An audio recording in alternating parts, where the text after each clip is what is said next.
Hey guys, welcome back to another episode of the Butterfly Effect podcast, and today we are going to be reviewing the next game in our FMV series, which is the Infectious Madness of Dr. Dekker.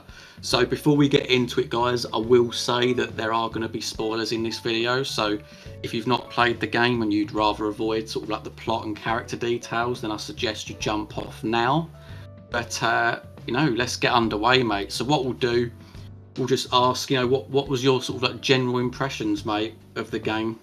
I really liked Dr. Dekker. Did I love it? No. It definitely misses the mark in a few areas, and I don't think it's particularly memorable. I think we're going to play more FMV games, and it's going to beat this one. I don't think it's the best MV we've certainly played. But in terms of just something different, if you're a fan of this genre, I'm glad we got to play it. And what's interesting is that the games we're playing are very much fan chosen. You know, we put out these polls, don't we? And the fans pick what we play. And it seems like they've picked the longest series ever. So it almost feels like this is quite a big, intense experience. And the ones going forward from this are going to be quite maybe casual, a lot more bite-sized. But yeah, without going too much into the nitty-gritty, yeah, I would say it's a solid game, definitely worth the value for money, and I'm glad we got to play it. Yeah, I think if you're a fan of like the shape-shifting detective, I think you'll get a big kick out of this because it is a very sort of similar format, as Liam said. Before I sort of even jumped into FMVs, I almost expected them to be movie length, sort of 1.5, 2 hours. You make some choices, there's like real actors and stuff. But obviously these pair of games that we've covered so far, they are sort of like north of like 5-6 hours, which is a bit of a surprise to me. But I think overall, yeah, I think I'm in a similar boat where I did prefer shape-shifting detective, and I think that was mostly because with this one it felt a little bit congested. Like there was a hell of a lot of characters, a lot of lines of inquiry to remember and cover, and obviously those that have seen the stream will know this, but we were sort of covering it like every couple of weeks, like each part, so naturally we was forgetting stuff. Whereas I think shape-shifting detective was like, it's sort of like a less is more thing. I think there was less characters. Obviously the mystery perhaps wasn't as strong, but that's something we'll get into later in the video.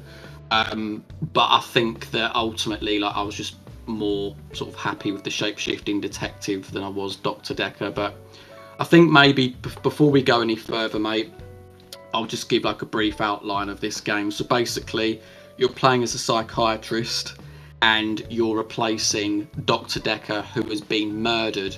And as the player, your whole objective is basically to try and work out which of the patients that you're interviewing killed Dr. Dekker. You've also got like this optional side quest as well, because each of these patients have like this sort of unique ability, and what you've got to do is like whether you want to sort of help them get over that, because like there is like a whole mental health angle to this story, or whether you want to inflame it even more. And actually there is something interesting that will come off that when we talk about the endings as well. So that was basically the plot. So mate, I don't know where you wanted to start. Like, did you want to start with like the mechanics of the game or the actors? I think we start with our blind playthrough and what our score was, and then we can kind of unravel it, because I think from that we'll be able to kind of like clue in the people why we feel the way we do, maybe. So obviously, as Jack has mentioned, the shapeshifting detective, it probably is worth knowing that we are kind of new to the genre, so take what we say with a pinch of salt. We are kind of we're not connoisseurs of this genre. We're very much people dipping our toes into the water, discovering this genre for the first time. This is the third game I've played other than Erica and Shapeshifting Detective. We will be comparing it to Shapeshifting Detective a lot because they are very similar and we don't actually have much reference point. One thing that we said about the Shapeshifting Detective, or one thing I certainly felt, is that I felt the mystery was too easy. We had the version where Zach was the killer, and we very much didn't really know who it was, and then it was just spelled out. It basically felt like I didn't discover anything. It felt like I was told who the killer was in just one scene, and it pretty much undid everything, and I really didn't like the simplicity of that. This one felt like the opposite. Spoiler alert, but we dropped the ball, Jack. Yeah, at the end, you kind of get Yeah, what, we like did. 6 tries to kind of guess who it is, and it took us Yeah. go number 4 or something, didn't it? We were way off the mark. Now, one thing I will say is that I am kind of glad that we got it wrong because, you know, coming off the back of Shapeshifting Detective, I wanted a challenge, but I almost left thinking it was almost too much of a challenge. And before I like unravel into my side of the story and what I thought, mate, would you say that's an accurate assessment and a sentiment that you share? I do think so, yeah. And I don't know whether this is like the branch and it comes into it, but if you are comparing Shapeshifting Detective and Dr. Dekker, with this one, there are 5, 6 potential killers. In Shapeshifting Detective, there's just 3. So what I found challenging about the Dr. Dekker thing is that, like, the whole mystery is that obviously there's going to be repeat playthroughs and it changes each time as to who the killer is. But like in terms of like the reasoning, I found it a little bit difficult to work out and a little bit sort of, dare I say, weak. So I'll give you an example. So like throughout our playthrough, we were convinced it's Claire because she's got a history of like stabbing. I think there was a point where she owed a debt or something to Dr. Dekker. There was just lots going round about Claire. Anyway, it then turns out, again, spoiler alert, that Nathan was the killer. Now, Nathan wasn't someone that we eliminated because as you go through the game, you can sort of work out through alibis and stuff who to remove. So Nathan was on the list, but he wasn't someone we was really looking at. But it ended up being that Nathan was hypnotised by Dr. Dekker and he killed him that way. Whereas I think we were led down the garden path that it was going to be Claire because of all the reasons I mentioned, but also the fact that Dr. Dekker like had some woman in a basement, and the fact that her husband had like some involvement as well. So like it was really stacked against Claire, and then it just come out of nowhere, and it was Nathan, and I felt like it was a little bit, I don't know, it just sort of it did come out of nowhere. It felt a little bit unexpected, and I feel like the breadcrumbs that were sort of littered through the game, it would have been more satisfying as if it was Claire. But I am slightly conflicted because in a way I'm glad we got it wrong as well, because it would be a bit dull if we was just getting it right all the time. Yeah, for sure. Because like, obviously, Jack, you've done the research on this and you know the motives behind each person who kills. One thing I will give Dr. Dekker a one-up on Shapeshifting Detective is that with Shapeshifting Detective, it's just 3 people, but when you pick a suspect at the end, it will give you like the list of everyone. I quite like that Dr. Dekker actually straight up says, yeah, it can be these 6, and these are the 6 you have to pick from. There's no red herrings. It literally could be any of the possibilities. So when you replay it, you know, like, oh, it's pointless picking Bronwyn because I know it's not going to be her. But yeah, like, we had the playthrough where it was Nathan.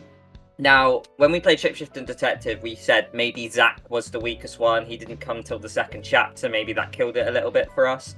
With this one, I don't know, like, maybe it's that Nathan was the weakest one. I'm not kind of trying to criticize and cover our backs that we failed it. But yeah, it almost seemed to me like when the reasons were spelled out why it was Nathan, a lot of it did seem quite weak to me. The reason being is that you eliminated most of the other people because they had alibis. And the reasons we were told it was Nathan is because of a hypnotism scene that alluded to midway through the game. Which, I mean, this is where I'm going to cheaply cover my ass and say that, like, you know, if you watch the streams, my internet horrendously cut out. I barely remember that scene. And I think I remember bits of it, but the game is so long, and we did it in 3 sittings once a week, so it took us 3 weeks to complete this game. And that's one thing, if you are going to play Dr. Dekker, I really recommend trying to endure it in 1 or 2 sit-throughs in a short period of time. I wouldn't recommend doing it the way we did it, where it takes you nearly a month to complete, because I forgot a lot of plot points, and to catch Nathan was really difficult. And yeah, like we honestly thought it was Claire because she was the only one who didn't really have an alibi. And when it was revealed to be Nathan, I was a little bit like, really? Like, I feel not cheated there, but like, the only way I could have possibly got it is if I did multiple playthroughs and knew that Nathan was supposed to be given an alibi by Bryce, which apparently happens, or if I was to have a notepad and severely write down notes to remember back. Without it, I found it extremely difficult. Now, like I say, a challenge isn't always the worst thing, but I was just sat there a little like, that was maybe too tough, but I don't know, maybe that's just me being an absolute child. Tell you what, mate, I'll walk you through. So we'll go through each of the suspects now, and I'll tell you sort of like what their ending is if they're guilty. So I'll start off with Bryce. Basically, with Bryce, he teleports into Dekker's office and kills him, and then he eventually can like teleport away, like off screen. As for Claire, she turns up. Dekker is drunk and he's obviously taken pills. And then she clearly just assists and puts the paper spike through him and kills him. When Elin kills Dekker, she justifies it by saying that Dekker would use shape-shifting for the wrong purposes. So basically she goes in, she steals the prescription pad so that he lets her in, adds pills to his drink, and then kills him.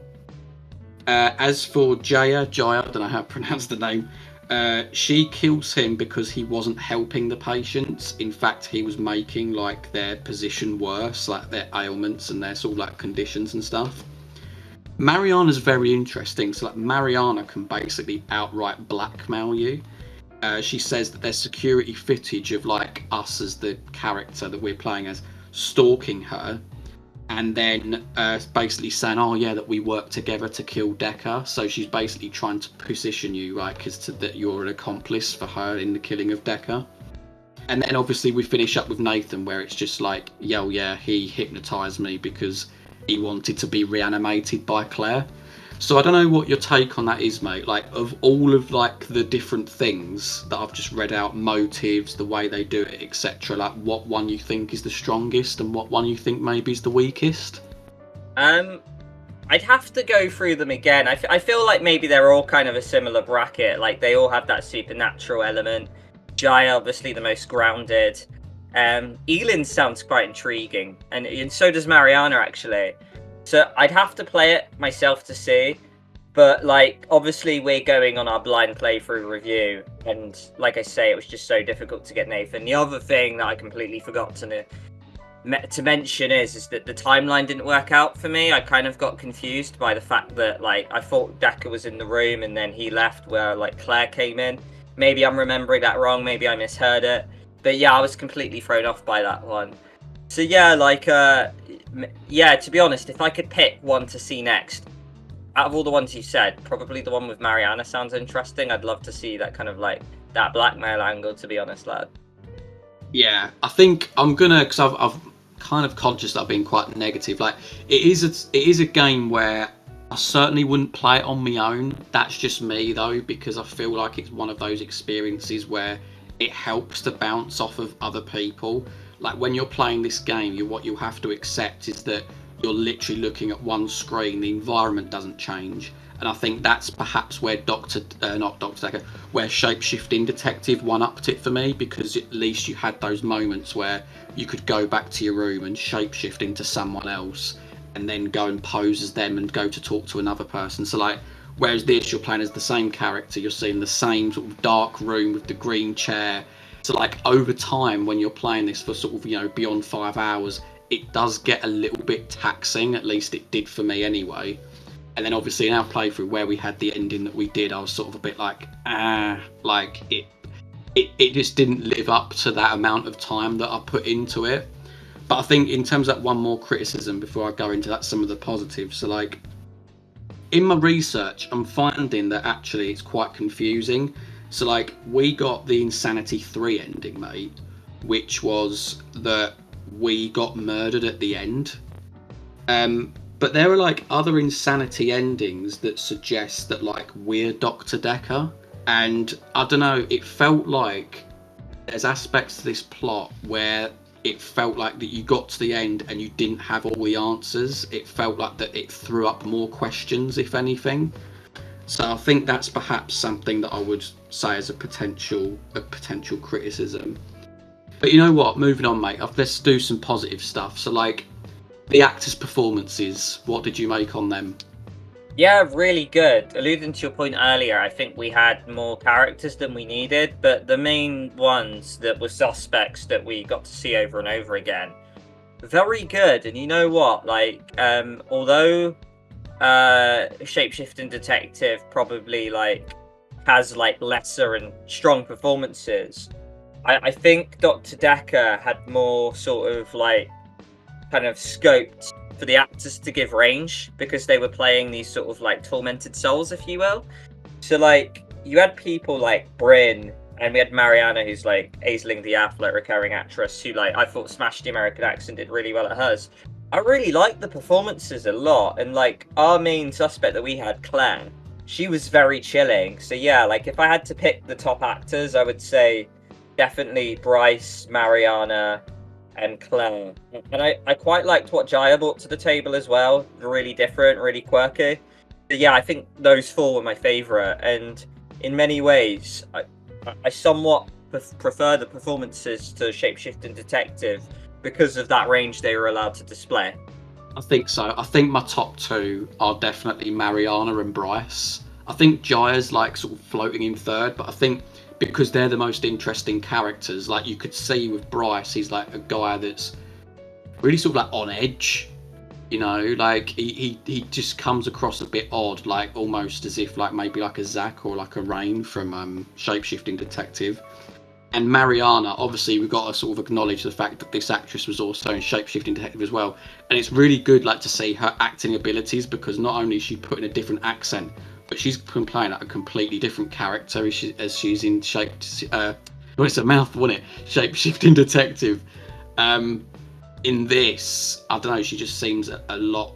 She's vulnerable in both, but like the way she comes across with like the blackouts and that she's perhaps, you know, being stalked by men and stuff like that. She can be a little bit flirty, whereas is in Shapeshifting Detective, she's sort of more proud in like her appearance. She's like the owner of like this hotel, very sort of eloquent with the way she speaks and stuff like that. So a really good acting range. So it's nice to see that the same actor like appear in two different games as two completely different characters. Yeah, I mean, it's a very good point with the characters. It's weird because like I almost thought though that like we had the main six at the start, and then it kind of like the game has this habit, and Shapeshifter Detective somewhat did this as well, but it chucks more characters in, and a lot of them you're only going to see once. So I'm talking people like Glyn, Scarlet, Jasmine. There was one dude who topped himself with a gambling addiction. My internet cut out. I still don't know what happened there, but it was very dark. What do you think, Doctor? Should I take them up on their offer? Yes, Should you? gambling's good. Do it. Yeah, let's follow Liam's mantra. Gambling's good, let's do it. Splendid. I can't lose, Doctor. Did he just put his dick on the camera? What? Did he just top himself? He's no longer there. I knew he shouldn't have gambled. And in Shapeshifting Detective review, we mentioned like the quirky feature of like the camera angles, you know, when they like you're talking to someone and they're just randomly putting a hat on or unbuttoning, and I found it amusing, and it was one of the standalone features we took away from that game. This one kind of had a very similar thing, didn't it, where like the people would like phase in and out of the couch, and they would do like the most common one is where they'd wave at you like, are you listening to me, are you here? And it's funny because you're trying to sift through your notes, or you're a slow typer, especially if you have to do it on console, and you've got like Mariana waving at you like, are you even paying attention to me? And I'm like, mate, I'm playing on console, I'm trying my best here. And I did find that quite amusing, to be honest, mate. Yeah, it is. That it's a quirky thing that we've seen in both games now, isn't it? And it's sort of, I don't know, like if I was being like super harsh, I'd say it pulls you out of the moment. But to be honest, I just really like it. Like it's quite funny how you can go from one moment where you're seriously talking to the next moment where they're laying about on the sofa, or do you know what I mean, like standing up and looking at a document or something completely weird like that. So yeah, no, again, it's sort of like a little quirky thing for both the games that I really like. Yeah, like with the game being as long as it is, I understand they probably tried to simulate that you are like a detective, and some of them actually did play a purpose where they'll give an alibi, but some didn't. And I'm not gonna lie, like I almost like I think the game could do without a lot of those parts. I don't know. I think you could trim a lot of fat in this game. I don't know if that's accurate and if you think the same, mate. I do completely agree. It comes back to that point as what I was saying, less is more. And it's actually why on the stream I asked like the fans like which game come first. Was it this one or was it Shapeshifting Detective? I wasn't surprised that this one come first because it did feel a little bloated for me. They say it's each to their own, you know, like there's going to be lots of people that get enjoyment out of this and like really get into that, the nitty gritty of the mystery, but for me it didn't quite land as much as I hoped it would, you know, if I'm comparing it to like Shapeshifting Detective, for example. But you know what, one thing I would say as a positive, it didn't necessarily land for me on console, but I think to give Kane credit, it did have this very distinct feature whereby as the player, not only could you select questions to ask, but you can actually type in questions like using the keyboard. So this was this was very useful for like people on computer, but they did ultimately bring this forward into console as well. As like to my take on it, I think it was good. Like it was a good idea. I think in practice it's sort of lacking because the AI can only pick up certain things. So like you'd put in questions and sometimes you have to be very, very specific with the wording because otherwise the character just sort of turns around and goes, oh, I don't know what you're talking about. And speaking as someone who is trying to go back through the game, get the 100%, to get the little traffic light thing they've got going on at the bottom of the screen, to get that to green is ridiculously hard. Like for you to like pick up some of the questions that the game wants you to ask in order to get that green light, it is insane. And basically if you want to get the 100%, I recommend that you just go and look at the stream sort of like walkthrough for it, because yeah, like you're never going to guess some of the questions that it wants you to ask in order to get the green light and ultimately to like move on and max out your sort of session with that particular character in that particular moment.